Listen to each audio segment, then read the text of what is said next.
Today I'd like to address the role of public equity markets in impact investing. It is estimated that $3 to $5 trillion of investment is needed every single year to achieve the United Nations Sustainable Development Goals.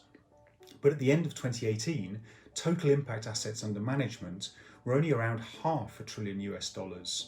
What's more, 80% of impact investment is still done through private markets, which are not only relatively small, but also costly and time-consuming avenues for raising capital. If we are to approach the levels of investment needed to solve the world's most pressing problems, we're going to need to harness the huge scale and fast, low-cost capital raising capabilities of the public markets. In terms of demand, various surveys have shown that most retail investors want to invest in products that are in line with the sustainable, environmental and social choices they make in their daily lives.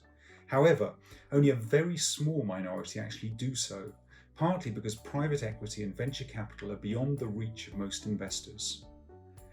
Public market impact investments allow retail investors to align their savings with their everyday values and deepen their contribution to making the world a better place. Some critics argue that public markets primarily deal in secondary capital and therefore cannot fund impact directly. Our view is that investors can make a difference by allocating more capital to listed impact companies, which reduces their cost of capital and so supports their growth. This is particularly true of the many smaller listed impactful companies, which would otherwise risk being starved of capital in a world increasingly dominated by passive index investing. In conclusion, we believe that only public markets can offer impact solutions to a wide range of investors and at sufficient scale.